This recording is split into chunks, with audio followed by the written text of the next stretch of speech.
Hello and very good evening. सभी का welcome है वाईटी की एडिटोरियल क्लास में। आपने रिसेंटली न्यूज़ सुनी होगी, सुर्खियों में आने वाली न्यूज़ है।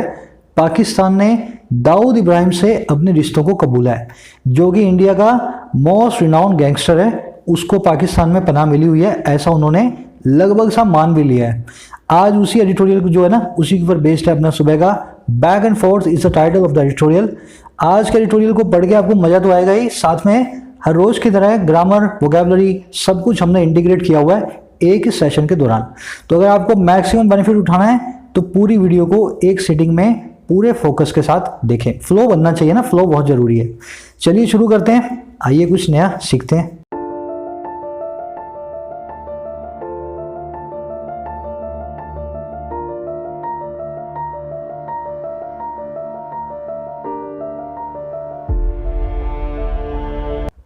कह रहा है बैक एंड फोर्थ। देखिए बैक तो आप जानते ही हैं, पीछे। फोर्थ का मतलब होता है सामने, आगे, है ना। फोर्थ से बहुत सारे वर्ड्स बनते हैं, फोर्थ कमिंग। अब फोर्थ और बैक एंड फोर्थ जो है ना, आगे पीछे, इससे मिलने जुलने वाले हमारे पास बहुत सारे वर्ड्स हैं आगे पीछे से, है ना। जैसे कि सी सॉ। सी सॉ एक झूला होता है जिसमें दोनों तरफ बच्चे बैठ जाते हैं। आपने खेला भी होगा खुद भी उसको। एक बच्चा इस तरफ से नीचे जाता है, दूसरा वाला ऊपर आता है, फिर वो नीचे जाता है तो पहला वाला ऊपर आता है, मोटा वाला नीचे, पतला वाला ऊपर। तो ये सी सॉ झूले का नाम होता है। वो भी बैक एंड फोर्थ होता है क्योंकि आगे पीछे हो रहे हो आप, एक तरीके से ऊपर नीचे हो रहे हैं। अब देखो इससे जुड़े हुए और वर्ड्स देखते हैं, बड़े अच्छे वर्ड्स हैं। Vacillating, oscillating and fluctuating. Fluctuate मतलब चीजों का इधर उधर होना। ऑसिलेट और वैसिलेट का मतलब होता है दोलन करना। अगर आपने फिजिक्स पढ़ी है हिंदी मीडियम से, दोलन करना मतलब जैसे घड़ी होती है ना, घड़ी उसका पेंडुलम कैसे करता है, लेफ्ट राइट, उसको हम बोलते हैं, उस मोशन को बोलते हैं वैसिलेशन या ऑसिलेशन। इन दोनों वर्ड्स को तो देखना ही आपको, इंपॉर्टेंट वर्ड्स हैं बैक एंड फोर्थ के। इनकी स्पेलिंग इससे भी ज्यादा इंपॉर्टेंट है। आप पिछले पेपर्स उठा करके देख लेना, ये स्पेलिंग आपको कम से कम 8 से 10 बार मिलेगी बैंक्स और एसएससी के एग्जाम्स में पूछी हुई। अब इनमें एक दिक्कत क्या होती है, ये एससी वाला ना सब याद कर लेते हैं। ऑसिलेटिंग में एससी आता है, पर वैसिलेटिंग जो इसका सिनोनिम है ना, उसमें एस नहीं आता। तो वैसिलेशन और ऑसिलेशन दोनों का मतलब एक है, पर एक में एससी आता है ऑसिलेशन में, दूसरे में एससी नहीं आता है। अगर आप इसका एक तरफ ध्यान, एक बार इसको ध्यान करेंगे तो आपको याद रहेगा हमेशा दोनों की स्पेलिंग में क्या फर्क है। चलिए आगे बढ़ेंगे। अब देखो कौन आगे पीछे हो रहा है, किसके आगे पीछे हो रहा है, ये मालूम चलेगा इसके इस वाले जो ना पैराग्राफ से। कह रहा on Pakistan moves to tackle terrorism. कह रहा है हमने ये लिखा है पूरा का पूरा ऑन किसके ऊपर, पाकिस्तान की उस हरकतों के ऊपर, मूव्स के ऊपर जो टेररिज्म को, आतंकवाद को टैकल करने की है। टैकल का मतलब होता है निपटना। टैकल के दो सिनोनिम्स भी हैं, एक है डील विद, एक है ग्रैपल विद। अब मैंने टैकल विद यहाँ बीच में जानबूझ के लिखा है क्योंकि टैगल के बाद में विद नहीं लगता है, आपको ये बात मालूम चले।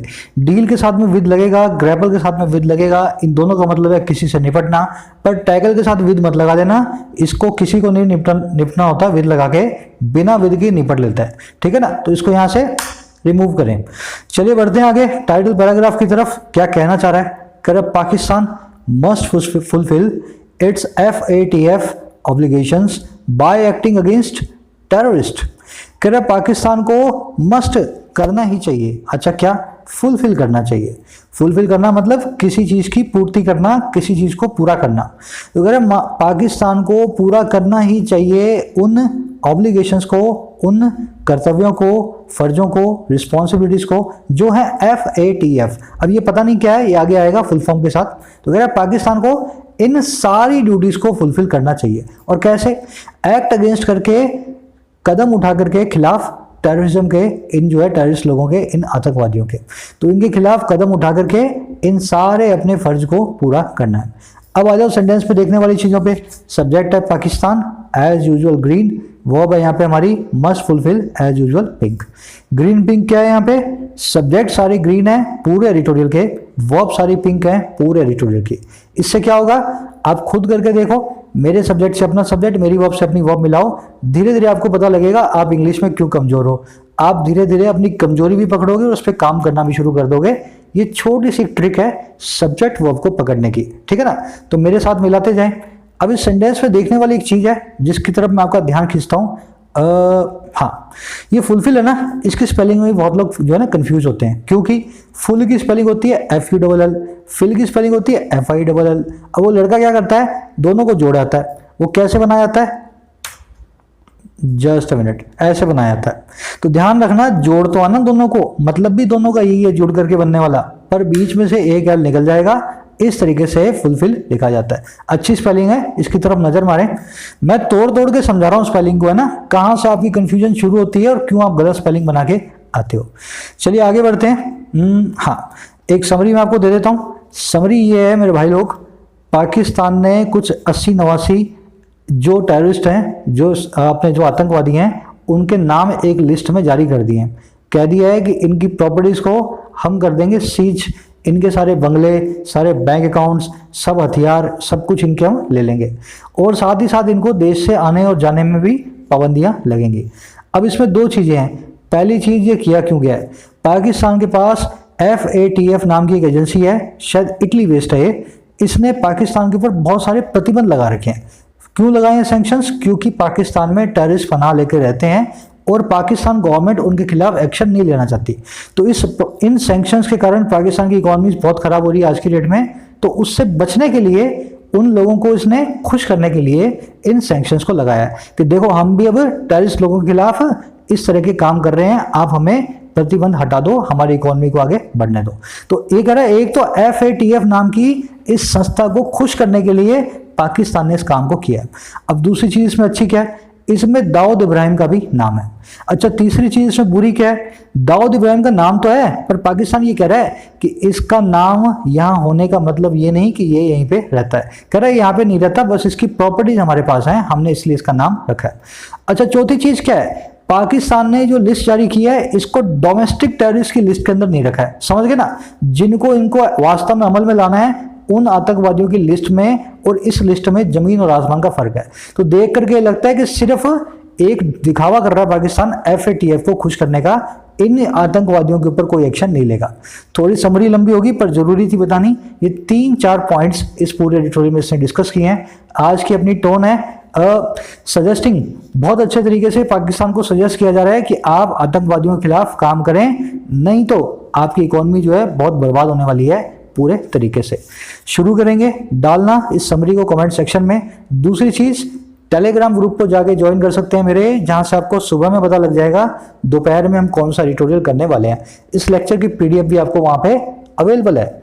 कह रहा है Pakistan moves to tackle terrorism on its soil, particularly cross-border terrorism have often been described as one step forward and one step back।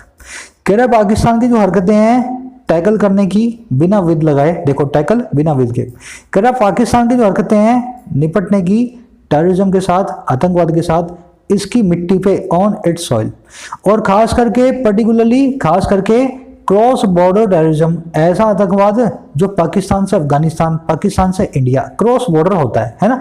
कह रहे ये जो मूव्स है ना सारी की सारी, अब इनकी वर्ब आ गई, हैव ऑफन बीन डिस्क्राइब्ड, अक्सर इनको डिस्क्राइब किया गया है, अक्सर इनको इस तरीके से बताया गया है। और कैसे, एक स्टेप आगे, 1 step forward and 1 step back, एक स्टेप पीछे। एक टेररिस्ट को मारते हैं, 2 नए टेररिस्ट खड़ा कर देते हैं, एक स्टेप आगे जाते हैं, 2 स्टेप पीछे आते हैं, मतलब एक स्टेप आगे एक स्टेप जो बैक है, बैक एंड फोर्थ की मूव्स चलती आ रही है। सिंपल सेंटेंस है, आप एक ही चीज को ध्यान रखें, सब्जेक्ट वर्ब को मेरे साथ पकड़ते जाएं, अपने दिमाग में सब्जेक्ट वर्ब अग्रीमेंट करवाते जाएं, आपको लगेगा इंग्लिश बहुत आसान है, जितना हुआ आप समझते थे वो है नहीं। चलो आगे बढ़ते हैं। कह रहा व्हेन इट कम्स टू, ये सेंटेंस जारी है अभी भी, कह रहा when it comes to the border support terror groups have enjoyed within the country. कह रहे जब बात होती है, व्हेन इट कम्स टू, कह रहे जब ऐसी बात हो या जब बात होती है बॉर्डर सपोर्ट की, और कौन सा बॉर्डर सपोर्ट, वो वाला बॉर्डर सपोर्ट, वो वाला बहुत बड़ा सपोर्ट जो वहां के टेरर ग्रुप्स, आतंकवादी संगठन एंजॉय करते हैं कंट्री के अंदर। एक बार सेंटेंस को मैं रिपीट कर देता हूं पूरे को एक साथ, क्योंकि सेंटेंस लंबा था, फिर अपने इसमें देखने वाले एक कॉन्सेप्ट पे आएंगे। पाकिस्तान की हरकत टैकल करने की आतंकवाद को अपनी मिट्टी पे, खास करके वो वाला आतंकवाद जो कि क्रॉस बॉर्डर होता है, पाकिस्तान से बाहर की तरफ होता है। कह रहा है ये अक्सर ऐसा इन मूव्स को बताया गया है कि एक स्टेप आगे हैं और एक स्टेप पीछे हैं। और जब बात होती है उस ब्रॉडर सपोर्ट की, उस बहुत ही बड़े, उस विशालकाय उस सपोर्ट की जो कि टेरर ग्रुप्स एंजॉय करते हैं आतंकवादी संगठन जिसका मजा लेते हैं इस कंट्री के अंदर। तो जब जब ऐसे टेररिज्म की बात होती है ना, पाकिस्तान एक स्टेप आगे एक स्टेप पीछे। अब देख लेना इसमें देखने वाली चीज, व्हेन इट कम्स टू क्या होता है, ये एक छोटा सा क्लोज है, इसका मतलब होता है जब बात ऐसी हो। इसमें टू एक प्रेपोजिशन है, इस प्रेपोजिशन के बाद हमेशा वर्ब की आईएनजी फॉर्म आएगी। अब ये अगर आपको पता है तो आपने इसको आधा समझा है, अब मैं इसको पूरा समझाने की कोशिश कर रहा हूं आपको, है ना, आपकी कंफ्यूजन। देखो आपने सुना है वर्ब की आईएनजी फॉर्म टू के बाद लगनी चाहिए, जैसे कि सेंटेंस है, books are very crucial when it comes to gaining knowledge.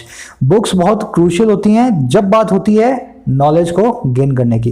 ये बिल्कुल ठीक सेंटेंस है। अगर मैं इस आईएनजी को निकाल दूं तो सेंटेंस गलत हो जाएगा, है ना। इस this ING is a necessary part of this sentence, क्योंकि टू के बाद में वर्ब की आईएनजी फॉर्म आती है। पर यही सेंटेंस अगर ऐसा लिखा हो ना तो आप कंफ्यूज हो जाते हो। Books are very crucial when it comes to knowledge. जब नॉलेज की बात हो तब बुक्स बहुत क्रूशियल है। देखो यहाँ पे नॉलेज को गेन करने की बात हो रही थी, यहाँ पे नॉलेज मतलब ज्ञान की, इल्म की, खुद की बात हो रही थी। अब दिक्कत क्या है, आपकी इच्छा होती है सर इसके आगे भी आईएनजी लगा देता हूँ, आपने तो बताया था व्हेन इट कम्स टू तो आता ही नहीं बिना आईएनजी के, गलती मत कर देना। ये खुद एक नाउन है नॉलेज, आईएनजी लगा करके भी आपने वर्ब को नाउन में बदला था। अगर नाउन सीधे सीधे रखा हो तो उसके साथ पंगे मत लेना, उसको पड़ा रहने देना। ये आईएनजी वाला खेल तब करना है जब वर्ब आ रही हो, समझ गए ना। वर्ब को आईएनजी लगा के जीरण बनाया जाता है, अगर नाउन रखा हो तो उसके साथ उल्टे सीधे पंगे ना लें। चलिए आगे बढ़ते हैं कि नॉलेज भी सही है और गेनिंग भी ठीक है। एडिटोरियल पढ़ना मुश्किल होता है नए लड़कों के लिए, नई लड़कियों के लिए, मैं जानता हूं इस बात को। मैं गुमराह आपको बिल्कुल भी नहीं करूंगा। अगर आप बिल्कुल नए हो ना तो एडिटोरियल पढ़ने की बजाय सबसे पहले ग्रामर सीरीज को फॉलो करें। मेरे चैनल पे रखिए ग्रामर सीरीज, जहां मेरे चैनल के होम पेज पे सारे के सारे आपको शुरुआत से लास्ट तक वीडियोस मिल जाएंगी इस प्लेलिस्ट के अंदर, complete English grammar for all competitive exams. इसको जाकर के फॉलो करें। इसमें सेट 22 वीडियोस आ चुकी है ना आधे घंटे की। अगर आपने इसको एक वीक में पूरा कर लिया उसके बाद आप देखेंगे कैसे आपके एडिटोरियल की अंडरस्टैंडिंग अच्छी होती है। आप अच्छे से अच्छा आर्टिकल जो है पढ़ने के लिए एबल हो जाएंगे। 60-70% ग्रामर में करवा चुका हूं। कह रहा है thus it would come as little surprise that within days of issuing a statutory regulatory order SRO listing that included Daud Ibrahim and LEDs Zakri ul Rahman Lakhvi, about 85 other designated terrorists, directing officials to implement the UNSC committee resolutions against them, the Pakistan Foreign Ministry MFA denied that the listing was new। देखिए मैं जानता हूँ लंबा sentence है, आपको इसको देख के दहशत भी आ रही होगी कि क्या बना दिया, पर इसको ध्यान से समझोगे तो बहुत सिंपल है ना। ये वो है खिसियानी बिल्ली खंबा नोचे, इस पूरे सेंटेंस में इसने ऐसे बताया है। अब देखो कैसे कह रहा है 10 इस तरह से, ये जो ऊपर वाली चीज है ना इट, ये आएगी वुड कम, और कैसे बहुत ही कम, सरप्राइज के जैसे, बिल्कुल ही कम, अचंबे के जैसे। कह रहे जो ऊपर वाला काम है ना उसमें बिल्कुल ही ना के बराबर अचंबा है हमें, है ना। इस तरह से सबको ये कम होगा, दिखाई देगा। अच्छा कब अचंबा किस चीज का, दैट वो इस चीज का कि विद इन डेज, थोड़े से ही दिनों में। अच्छा किसके, इश्यू करने के एक स्टैट्यूटरी रेगुलेटरी ऑर्डर को, SRO की लिस्टिंग को।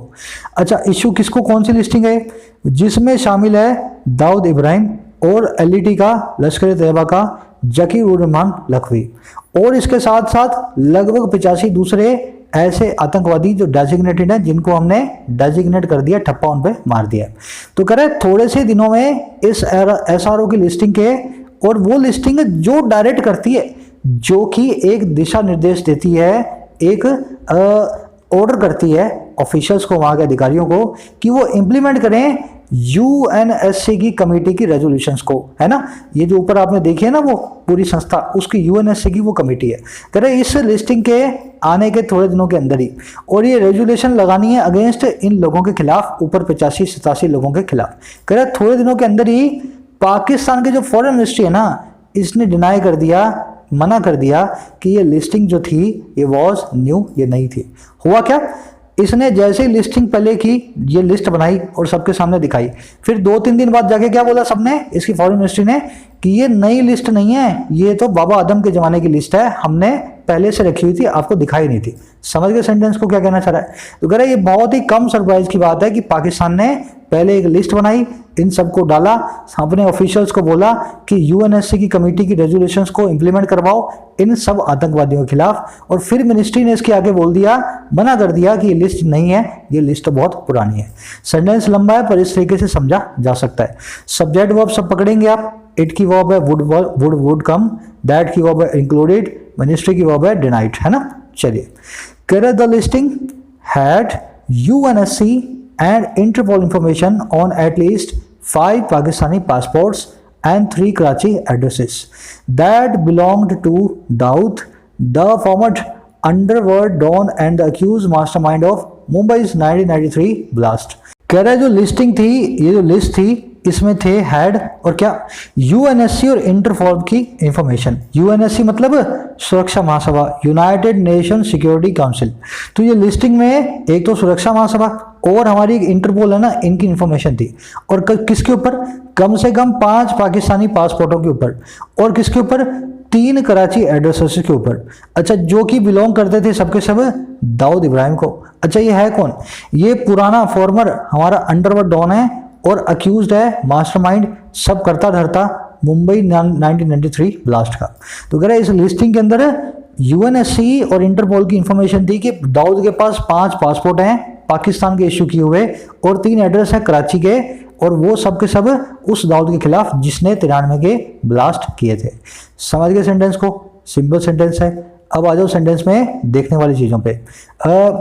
मास्टरमाइंड कौन होता है, जो किसी चीज़ का करता धरता होता है, जहां से सब चीज़ों की शुरुआत होती है। इसके लिए एक और वर्ड आप देखेंगे, आर्किटेक्ट, है ना, आर्किटेक्ट। आर्किटेक्ट भी वही होता है जो नक्शा बनाए किसी चीज़ का, चाहे वो बिल्डिंग का नक्शा हो या किसी आतंकवादी घटना का। अच्छा, सब्जेक्ट वर्ब आप पकड़ रहे हैं।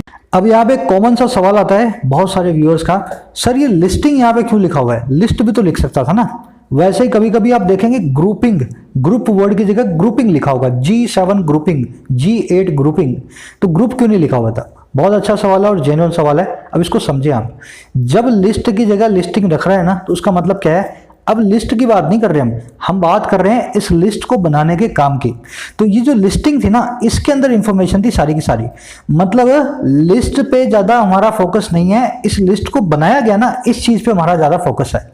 वैसे ही आप जब ग्रुप की जगह ग्रुपिंग लिखा हुआ देखेंगे, उसका मतलब क्या होगा, इस ग्रुप पे हमारा फोकस नहीं है, इस ग्रुप में जो गुटबाजी होती है ना, जो ग्रुपिंग होती है, उस पे हमारा फोकस है ना। तो इस तरीके से आप किसी चीज के अंदर पीछे की चीज पे जब जोर डालना चाहते हैं तो उसकी ING फॉर्म को, जेरेंट फॉर्म को यूज कर लेते हैं। चलिए आगे बढ़ते हैं। कह रहा है however the MFA says that the SRO did not imply an admission that he lives there.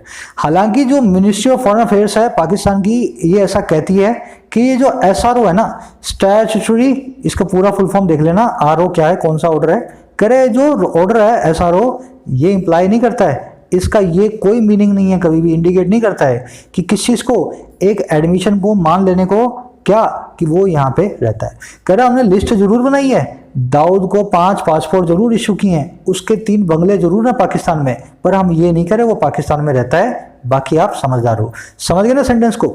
Imply word का मतलब है इंडिकेट, मीन, सजेस्ट, है ना, किसी चीज की तरफ इशारा करना।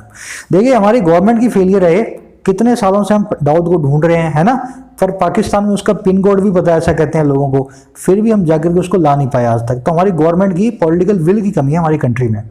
कह रहा है instead it argues the move was a routine one as a part of Pakistan international commitments. कह रहा है इंस्टेड, बजाय इसके, ये आर्ग्यू करता है, ये फॉरेन मिनिस्ट्री अफेयर्स जो है इनका, ये ऐसा कहता है कि जो मूव थी ना, ये एक रूटीन मूव है, ये एक रोजमर्रा की होने वाली एक घटना है। और कैसे, उस पार्ट की तरह, उस हिस्से की तरह जो पाकिस्तान का इंटरनेशनल कमिटमेंट्स का है, पाकिस्तान के अंतरराष्ट्रीय वादों का है। तो पाकिस्तान ने दुनिया से वादे किए हुए हैं, हम अपनी जमीन से आतंकवाद नहीं होने देंगे, तो उन कमिटमेंट्स के एक हिस्से के तौर पे हम इस जो ना मूव को लेकर के आए हैं। इंडिया का इसमें कोई भी हाथ नहीं है। चलिए आगे बढ़े। सिंपल सेंटेंस है, सब्जेक्ट वर्ब पकड़ते जाएं। कह रहा accordingly Pakistan is required to align its domestic terror listings with those issued by UNSC's ISIL and Al-Qaeda Sanction Committee under UNSC resolution, ये वाला। कह रहा इसी के हिसाब से, अकॉर्डिंगली, इसी के हिसाब से क्या होगा, पाकिस्तान इज रिक्वायर्ड, पाकिस्तान से रिक्वायरमेंट है, अब पाकिस्तान को ये काम करना पड़ेगा। अच्छा किसको करना पड़ेगा, अलाइन करने का, एक लाइन में लाने का। अच्छा किसको, इसकी घरेलू टेरर लिस्टिंग को, इसके घर की, इसकी डोमेस्टिक आतंकवादियों की लिस्ट को। और किसके साथ? उनके साथ जो इश्यू की गई हैं यूएनएससी की SIL और अल कायदा की सैंक्शन कमेटी के अंदर, इस रेजोल्यूशन के अंदर। तो कह रहा है अब जो ये अंतरराष्ट्रीय लिस्ट पाकिस्तान ने 89 लोगों की जारी की है, अब पाकिस्तान को ऐसा करना पड़ेगा, इन 89 लोगों को अपने घर की डोमेस्टिक लिस्ट के अंदर भी लाना पड़ेगा। अब इस सेंटेंस में दो चीजें हैं, एक तो इसका हिडन मीनिंग बता देता हूं, दूसरा अलाइन विद देखे। पहले अलाइन विद देख ले। जब आप किसी चीज को अलाइन विद करते हैं ना, तो आप दोनों चीजों को एक लाइन में ले आते हैं, एक मंच पे, एक प्लेटफॉर्म पे, एक साथ। जैसे your interest are aligned with mine, तुम्हारे जो इंटरेस्ट हैं, तुम्हारी जो रुचियां हैं, वो मेरी रुचियों से, मेरे इंटरेस्ट से अलाइन विद हैं। मतलब जो तुम्हें चाहिए, जो तुम्हारी मांग है, जो तुम्हारी डिमांड है, वही मेरी डिमांड्स हैं। हम दोनों एक प्लेटफॉर्म पे अलाइंड विद हैं। तो अलाइन के साथ में विद हमेशा आएगा। इसका मतलब होता है दो चीजें एक सेम फ्रीक्वेंसी के ऊपर। अब इसका हिडन मीनिंग ये है, जब तक पाकिस्तान डोमेस्टिक टेरर लिस्टिंग में किसी चीज को नहीं डालता, तब तक उन आतंकवादियों के खिलाफ कोई हरकत नहीं करता। तो कह रहा है इंटरनेशनल लिस्ट में मत डालो, पागल मत बनाओ, डोमेस्टिक लिस्ट में डालो, खुद उनके ऊपर हरकत जो है आप करनी शुरू करो। कह रहा है thus far, अभी तक the domestic listing maintained under the countries anti terrorism act by the national counter terrorism authority NACTA had not included either Daud or Lakhvi, who was tried briefly for 26/11 attacks but was granted bail in 2014। कह रहे अभी तक 10 फार जो domestic listing थी ना, जो घर की लिस्ट बनाने का जो इसका काम था, कह रहे जिसको मेंटेन किया गया था कंट्री के एंटी टेररिज्म एक्ट के द्वारा, और कहां पे, किसके नीचे, नेशनल काउंटर टेररिज्म अथॉरिटी के द्वारा। तो इनकी एक अथॉरिटी है, उसके अंदर एक एंटी टेररिज्म एक्ट है। तो कह रहा है अभी तक जो डोमेस्टिक लिस्टिंग थी ये वाली, कह रहा है इसकी वर्ब है हैड नॉट इंक्लूडेड, इसने इंक्लूड नहीं किया था, नहीं शुमार किया था, शामिल किया था, या ना तो दाऊद को और ना ही लखवी को, है ना, इन दोनों को इसने इंक्लूड नहीं किया था। अब देखो लखवी के बारे में बता रहे हैं, हु वॉज ट्राइड, जिसको ट्राई किया गया, जिसके ऊपर कोर्ट केस चलाया गया थोड़े वक्त के लिए 26/11 के हमलों के लिए, लेकिन जिसको ग्रांट कर दी गई, दे दी गई, बेल दे दी गई, और कहां पे, 2014 के अंदर। तो कह रहे अभी तक इस लिस्ट में इन दोनों का नाम नहीं हुआ करता था, आज इन दोनों का नाम भी पड़ गया। सिंपल सेंटेंस है। अब एक चीज ध्यान देना, ये लखवी के लिए हु लगा है, दाऊद के लिए नहीं लगा। मुझे तो देखते ही पता लग गया। आप मुझे बताओ कैसे मुझे पता लगा ये हु सिर्फ और सिर्फ लखवी के लिए और दाऊद के लिए नहीं है? समझो, पहली चीज तो दोनों के लिए नहीं है, दोनों के लिए भी तो हो सकता था ना ये हु, है ना, बीच में एंड नहीं आ रहा। दूसरा, हु के बाद में वॉज ट्राइड लिखा हुआ है। अब हु के बाद में वॉज ट्राइड लिखा है ना, तो मतलब हम सिंगल आदमी की बात कर रहे हैं, दोनों की बात तो हो ही नहीं रही। दूसरी, अब ये लखवी की बात इसलिए हो रही है क्योंकि हु लखवी की बाजू में पड़ा है। अगर ये हु दाऊद के लिए होता, अगर ये हु दाऊद के लिए होता, तो लखवी की जगह दाऊद होता और दाऊद की जगह लखवी होता। मतलब एडजेक्टिव क्लोज को क्लोज टू रखें उस नाउन के जिसके लिए आप उसको रखना चाह रहे हैं, है ना। तो हु लखवी के लिए तो लखवी की बाजू में है, अगर दाऊद के लिए होता दाऊद की बाजू में होता। चलिए आगे बढ़ते हैं। कुछ पाकिस्तान के व्यूअर्स हैं, आप बुरा ना माने, मुझे मालूम है कंट्री, सब कंट्रीज है ना, लोग तो एक जैसे होते हैं सब जगह, जैसे यहाँ है वैसे वहाँ है। तो इस चीज़ को आप बुरा ना माने, अपने ऊपर ना लें, ये गवर्नमेंट्स की कमियां है ना, आपकी और हमारी कमी नहीं है, हमारी सरकारों की कमियां हैं। चलो आगे बढ़ते हैं। कह रहे in contrast LED chief Hafiz Saeed and JM chief Masood Azhar, who was designated by the UNC in May 2019, have been added to the domestic NACTA list। कह रहा इससे बिल्कुल उल्टा, इन कॉन्ट्रास्ट, इससे बिल्कुल उल्टा, जो LED चीफ है हाफिज सईद और जैश ए मोहम्मद चीफ हैं मसूद अजहर, जिनको डेजिग्नेट भी किया गया है, जिनको ठप्पा भी लगाया गया है UNSC के द्वारा मई 2019 में, है ना, कह रहे इनको ऐड कर दिया गया है डोमेस्टिक NACTA लिस्ट के अंदर। तो कह रहे दाऊद और इनको नहीं किया गया, है ना, लखवी को, पर इन दोनों को इसके कॉन्ट्रास्ट में इसके बिल्कुल विपरीत कर दिया गया है। अब इसके पीछे भी पॉलिटिक्स है। पॉलिटिक्स ये है कि ये दोनों ने नाक में दम किया हुआ है तालिबान के साथ मिलके, तो इन दोनों से तो पाकिस्तान खुद परेशान है, तो इनको तो डाल दिया लिस्ट में। अब दाऊद और लखवी से पाकिस्तान परेशान नहीं है, उससे इंडिया परेशान है, तो उनको आज तक इन्होंने नहीं डाला। डेजिग्नेट करने का मतलब होता है किसी को नेम करना, लेबल करना, स्पेसिफाई करना, किसी के नाम का ठप्पा लगा देना किसी चीज के ऊपर। चलो आगे बढ़े। कह रहा the MFA also claims that the listing that included Dawood and Lakhvi had been issued earlier a claim countered by Indian government sources who से दिस इज अ फर्स्ट। कह रहे जो एमएफए है ना, ये भी दावा करता है, क्लेम करता है इस बात का भी दैट वो ये जो लिस्टिंग है जो कि इंक्लूड करती है दाऊद और लखवी को, इसको इश्यू किया जा चुका है पहले भी। कह रही ये आज हमने पहली बार लखवी और दाऊद को आतंकवादी वाली लिस्ट इनको नहीं बनाया है ना। कह रहा ऐसा उनका क्लेम है। कह रहा एक ऐसा क्लेम है, ये एक ऐसा दावा है जिसको काउंटर किया गया, जवाब दिया गया है इंडियन गवर्नमेंट के सोर्सेज के द्वारा। अच्छा कौन से सोर्सेज हैं? कह रहे जो ऐसा कहते हैं कि ये पहली है, झूठ बोल रहे हैं, आज तक इन्होंने दूसरी ऐसी कोई लिस्ट नहीं बनाई। तो एमएफए कहता है हमने बहुत सारी बनाई है, इंडिया ने बताया पहली लिस्ट आपकी, झूठ मत बोलो। चलो आगे बढ़ते हैं, सिंपल अभी तक है ना। कह रहे the confusion over the SRO and Pakistan disclaimer give credence to the belief that its government lacks a seriousness of purpose when it comes to its actions against all terrorists। कह रहे जो confusion है, जो सारा का सारा confusion तो आप जानते हैं ना, हिंदी वर्ड मेरे को याद नहीं आ रहा इसका, जो सारी की सारी डिलेमा है, कंफ्यूजन है SRO के ऊपर और किसके ऊपर, एंड लगा के बता रहा है पाकिस्तान के इस डिस्क्लेमर के ऐलान के ऊपर। कह रहे ये जो कंफ्यूजन है ना, एक तो एसआरओ के ऊपर और पाकिस्तान के डिस्क्लेमर के ऊपर, ये गिव करती है, देती है क्रेडेंस को, उस भरोसे को, ट्रस्ट को, और किसको, ये क्रेडेंस है उस बिलीफ का दैट वो ये की कि ये जो सरकार है ना, इसकी जो सरकार है पाकिस्तान की, ये लैक करती है, इसमें कमी है सीरियसनेस की, है ना। और सीरियसनेस किसकी, एक पर्पस की, एक जो है ऑब्जेक्टिव की, एक टारगेट की।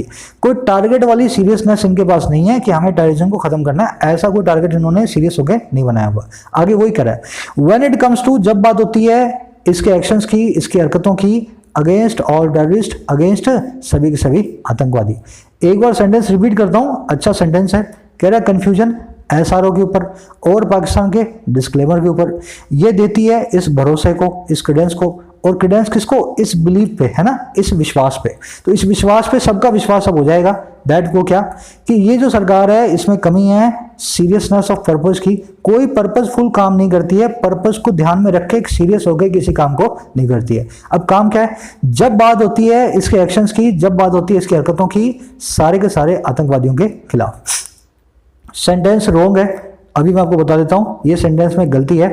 आप पकड़ के मुझे दिखाओ, मैं 5 सेकंड आपको देता हूं, अब तो सबको बता देना चाहिए। देखो सब्जेक्ट है हमारा कंफ्यूजन, इन दो चीजों के ऊपर है, पर है तो कंफ्यूजन ना। अगर कंफ्यूजन हमारा सब्जेक्ट है तो वर्ब भी हमारी सिंगुलर होनी चाहिए, तो यहां पे आना चाहिए पीछे इसके एस। समझ गए ना। कंफ्यूजन एक अनकाउंटेबल और काउंटेबल दोनों टाइप का नाउन है, आप इसका आगे एस भी लगा सकते हैं। अगर आप एस लगा दें तो ये गिव बिल्कुल सही होगा, पर अगर आपने एस नहीं लगाया तो ये अनकाउंटेबल नाउन की तरह ट्रीट कर रहे हैं आप इसको, और यहां पे आपको इसको सिंगुलर वर्ब देनी चाहिए। तो ये सब्जेक्ट वर्ब एग्रीमेंट के हिसाब से sentence is a wrong sentence. चलो आगे बढ़ते हैं, ये प्रिंटिंग मिस्टेक की होगी most probably. When it comes to के बाद में नाउन आया हुआ है, इट्स एक्शंस, इसलिए इसके आगे वर्ब की आईएनजी फॉर्म नहीं लगाई। नाउन पड़ा है तो पंगे नहीं लेने। कह रहा है in fact, if in fact the SRO had named these terrorists in the past orders, then why has it failed to add them to its domestic listing? अब ये एक सवाल पूछ रहा है बहुत ही लॉजिक भरा। कह रहा है मान लो आपकी बात सही है, आपने कह दिया हमारी लिस्ट में ऐसे नाम पहले भी हुआ करते थे। कह रहा अगर वास्तव में एसआरओ ने नेम किया था इन आतंकवादियों को पास्ट लिस्ट में, पास ऑर्डर्स के अंदर, तो क्यों ये अभी तक फेल हुए, क्यों ये अभी तक नाकामयाब हुए इनको ऐड करने में डोमेस्टिक लिस्टिंग के अंदर? आपने तो पुरानी लिस्ट भी बनाई थी ना इनकी, तो आज तक डोमेस्टिक लिस्टिंग में इसका नाम क्यों नहीं आया दोनों लोगों का? सवाल पूछा इसने। कह रहा if it has included Dawood's address and passports on its own SRO directing officials to ensure everyone on the list does not have access to funding, arms or travel, then for the foreign ministry to say it is paying lip service to the FATF directives is a matter of concern। अब ध्यान से समझो sentence को, लंबा sentence है। कह रहा है वास्तव में अगर इसने इंक्लूड कर लिया है दाऊद के पतों को और उसके पासपोर्ट्स को अपने खुद के एसआरओ में, अपने खुद की लिस्ट पे, है ना। कह रहा है वास्तव में अगर इसने दोनों चीजों को शामिल कर लिया है अपनी लिस्ट में, और कैसे, डायरेक्ट करते हुए, ऑर्डर देते हुए अपने अधिकारियों को कि वो पक्का करें, इंश्योर करें इस चीज़ को कि हर एक आदमी इस लिस्ट पे जो है उसके पास नहीं है कोई एक्सेस, कोई पहुंच फंडिंग की, आर्म्स की, ट्रेवल की, फंडिंग पैसा, आर्म्स मतलब हथियार, ट्रेवल मतलब इधर उधर आना जाना। तो कह रहा है क्यों, then for the foreign ministry के लिए ये कहना, जो इनकी फॉरेन मिनिस्ट्री है उनके लिए कहना कि ये सिर्फ लिप सर्विस पे कर रही है, ये सिर्फ बात को दोहरा रही है, और किसकी, FATF डायरेक्टिव्स की, FATF के ऑर्डर्स की। तो कह रहा है ये एक मैटर ऑफ कंसर्न है, ये एक चिंता का कारण है। समझो इस सेंटेंस को, ये यूं कहना चाह रहा है कि अगर वास्तव में इसने दोनों के नाम शुमार करें अपनी लिस्ट में, है ना, और ये भी कह दिया है कि अपने अफसरों को कि तुम जो है इन सब लोगों को ना आने दो, ना जाने दो, ना पैसा दो, ना हथियार दो, है ना, अपने अफसरों को ऐसा इन्होंने डायरेक्ट कर दिया है। तो कह रहे फिर भी ये मिनिस्ट्री अभी तक यही कह रही है ना कि हमने इसलिए किया है क्योंकि FATF का डायरेक्टिव था, क्योंकि FATF ने ऐसा कहा था। तो कह रहे ये मैटर ऑफ कंसर्न है, आपने गलत पाया इनको, तभी इन सब चीजों के लिए इनको मना किया है। FATF ही तुम्हारे कान पकड़ के तुम्हें बताएगा क्या तुम्हारे घर में इतने आतंकवादी हैं, खुद भी तो ये काम कर सकते हो ना तुम, FATF ने क्यों तुम्हें जगाया, ये it is a matter of concern. समझे सेंटेंस को, ये क्या कहना चाह रहा है ना। चलो अब आ जाओ सेंटेंस में देखने वाली चीजों पे। 2-3 चीजें हैं। सब्जेक्ट वर्ब आपने पकड़ लिया तो बहुत सिंपल है, इट की वर्ब है हैज इंक्लूडेड। डायरेक्टिंग यहाँ पे प्रेजेंट पार्टिसिपल साइमल्टेनियस एक्शन, इसने एक तो इंक्लूड किया दाऊद और इनको, दूसरा उसी वक्त साइमल्टेनियसली इसने डायरेक्ट किया। 2 काम एक साथ हो रहे थे, खाना खाते हुए मैं टीवी देख रहा था, दाऊद इब्राहिम को लिस्ट में डालते हुए मैं अपने अफसरों को डायरेक्ट कर रहा था। समझ गए ना, ये कॉमा यही बता रहा है कि इट का दूसरा वर्ब है डायरेक्टिंग। अच्छा अब एक वर्ड आया इसमें देखने वाला, आर्म्स। आर्म का मतलब बाजू, है ना, बाजू। अब ये आर्म्स का मतलब क्या आ गया यहाँ पे, हथियार कैसे बन गया। अब देखना इसको ध्यान से, कई वर्ड्स अपने पास इंग्लिश में ऐसे हैं जिनके आगे एस लगाने से उनका मीनिंग चेंज हो जाता है। जैसे आर्म है ना, आर्म इसका मतलब होता है बाजू, इसको अगर आप एस लगा दोगे इसके आगे, इसका मतलब हो जाएगा हथियार। अब जब जब हथियारों की बात होगी तो आर्म्स ही आएगा, चाहे एक हथियार हो चाहे एक पड़ी हो बंदूक, है ना, आर्म्स आएगा हमेशा, चाहे एक हथियार के लिए भी आए। और बाजू लिखी होगी तब आएगा आर्म। वाटर मतलब पानी, पर अगर वाटर के आगे आपने एस लगा दिया तो मतलब हो गया समुद्री सीमा। इंडियन वाटर्स का मतलब है इंडिया की मैरीटाइम बाउंड्री, इंडिया की सी बाउंड्री, है ना, किसी भी कंट्री की समुद्री सीमा को कहा जाता है दैट कंट्रीज वाटर्स। तो वाटर्स एक डिफरेंट वर्ड है, वाटर से इन दोनों का आपस में कोई कनेक्शन नहीं है। आयरन मतलब लोहा, लोहे के आगे आप कभी भी एस नहीं देखेंगे क्योंकि ये अनकाउंटेबल नाउन है, पर आयरन जब आप लिख देंगे इसका मतलब होगा लोहे की सलाखें या लोहे की हथकड़ियां, है ना। He was the criminal was apprehended and put into irons, criminal को एप्रीहेंड किया गया, अरेस्ट किया गया और जो हथकड़ियों में आयरन्स में उसको डाल दिया गया। तो आयरन और irons are entirely different words, इनका आपस में कोई कनेक्शन नहीं है। तो इनको समझिए यहाँ पे ना, एस लगने से कैसे वर्ड का इनका मीनिंग बदल जाता है। चलिए आगे बढ़ते हैं। ऑन से पहले हमेशा एक पॉजेसिव एडजेक्टिव आएगा, पुराने रूल्स को ना भूल जाएं। यहाँ पे इट्स लगाना जरूरी था, नहीं तो सेंटेंस गलत हो जाता। चलिए अच्छा, पे लिप सर्विस क्या होता है बताया था मैंने आपको 2 दिन पहले, है ना। पे लिप सर्विस का मतलब होता है किसी ने आपको कुछ कहा और आपने वैसा ही उसकी जो है बात को दोहरा दिया, है ना। उसने आपको कहा, आपने ज्यादा अमल में नहीं लाया, उसने जैसा बोला था आपने वैसे ही उसकी बात को दोहरा दिया। तो किसी की बात को अप्रूवल दे देना बिना कोई एक्शन लिए, है ना, सबको कह देना हाँ हो जाएगा, बस काम कुछ नहीं करना, बस पे लिप सर्विस कर देना। फाइनली आखिरकार, regardless of which list Pakistan places any of the terrorist named and when it did so, the question is what has Pakistan done to investigate, prosecute and apprehend them. कह रहा फाइनली आखिरकार, बिना इस चीज को रिगार्ड दिए, बिना इस चीज को मुद्दा बनाए, किस चीज को, किस लिस्ट में पाकिस्तान ने प्लेस किया है किस टेररिस्ट को, कौन सी लिस्ट में कौन से टेररिस्ट को पाकिस्तान डालता है। कह रहा छोड़ दो इस बात को, और कब इसने ऐसा काम किया, पहले बनाया, आज बनाई, पुरानी लिस्ट है, नई लिस्ट है। कह रहा इन सब बातों को साइड में परे करके फाइनली जो क्वेश्चन है ना, जो सवाल है वो है क्या पाकिस्तान ने किया है, what Pakistan has done, what has Pakistan done. और क्यों, इन्वेस्टिगेट करने के लिए, प्रोसिक्यूट करने के लिए और पकड़ने के लिए इन लोगों को। इन्वेस्टिगेट करना मतलब छानबीन करना, प्रोसिक्यूट करना मतलब केस चलाना, एप्रीहेंड करना मतलब किसी को अरेस्ट करना, हिरासत में लेना। ये एप्रीहेंड को मैंने गलती से आज ग्रीन कलर दे दिया है, इसको मुझे येलो में आ गया, है ना। सिंपल सेंटेंस है, समझ गए होंगे। कह रहा छोड़ो कौन सी लिस्ट में किसका नाम डाला और कब तुमने कौन सी लिस्ट बनाई थी, छोड़ो इसको, ये बता दो जिनके नाम डाल दिए उनका तुमने क्या उखाड़ा। आगे बढ़ते हैं। कह रहा in October Pakistan is expected to face some of these questions at the FATF plenary session which will decide if its action merit a reprieve from the grey or increased monitoring list or be downgraded to the black or high risk jurisdiction list and face sanctions. कह रहा अक्टूबर में कुछ होने वाला है, क्या होगा? पाकिस्तान से ऐसी एक्सपेक्टेशन है, ऐसी आशा है कि वो फेस करेगा कुछ सवालों को, सम ऑफ दीज क्वेश्चंस को, कुछ एक सवालों को FATF की प्लेनरी सेशन में, इसके इस प्लेनरी सेशन में, है ना, स्पेशल सेशन होता हुआ प्लेनरी सेशन। तो कह रहा अक्टूबर में पाकिस्तान से इन आतंकवादियों को लेकर के ऐसा एक्सपेक्टेशन है कि ये FATF इनसे सवाल पाकिस्तान से करने वाला है। अब देखो ये कौन सा सेशन है जो कि डिसाइड करेगा कि हाँ कि ना, इफ इसके एक्शन जो है, इसकी जो हरकतें हैं वो मेरिट करते हैं, वो उनको जरूरत है एक रिप्रीव की, एक छोटी सी राहत की, ग्रे और इंक्रीज्ड मॉनिटरिंग लिस्ट से। अभी पाकिस्तान को ग्रे लिस्ट में डाला हुआ है, ऐसी लिस्ट जिसपे सबको शक है कि ये आतंकवाद को स्पॉन्सर करती है। तो कह रहा है ये कमेटी डिसाइड करेगी कि पाकिस्तान को इस लिस्ट से छोटी सी रिप्रीव राहत देनी है या नहीं देनी, और या फिर इसको डाउनग्रेड करना है ब्लैक लिस्ट की तरफ, या ऐसी लिस्ट जो हाई ज्यूरिसडिक्शन लिस्ट है और इसको फेस करवाना है, सैंक्शंस को, प्रतिबंधों को लगाना है। तो अगर अक्टूबर में पता लगेगा, जब पाकिस्तान से सवाल किए जाएंगे, तब ये कमेटी डिसाइड करेगी कि क्या इसको इस लिस्ट से निकाल दें, ग्रे लिस्ट से, या फिर इसको और नीचे लाके काली लिस्ट में डाल दें, ब्लैक लिस्ट में, और इस पे और ज्यादा सैंक्शंस को लगाया जाए। अब इस सेंटेंस में देखने वाली चीजें, रिप्रीव का मतलब क्या है? आपको थोड़े से वक्त के लिए राहत मिले, उसको कहते हैं रिप्रीव। मेरिट का मतलब क्या है? किसी चीज की रिक्वायरमेंट करवाना। योर एक्शंस मेरिट पनिशमेंट, तुम्हारे जो एक्शंस हैं उनको पनिशमेंट की जरूरत है, मतलब समझ रहे हो ना तुम, तुम्हारी बातों को लातों की जरूरत है। इस तरह से आप इसको यूज करते हो मेरिट नाम के वर्ड को। डाउनग्रेड करना मतलब किसी के ग्रेडेशन को, किसी के दर्जे को डाउन ले आना। पहले तो आपको ऊंची कुर्सी पे बिठाया था, अब उठा करके और नीचे ले आए, डाउनग्रेड कर दिया। सिंपल सेंटेंस है, आगे बढ़ेंगे। कह रहा है Pakistan needs to show proof of its actions. Last sentence में एरर है ना, इस सेंटेंस में एक एरर है, देख लेना। कह रहा Pakistan needs to show proof of its actions on the ground rather than going back and forth on the paperwork।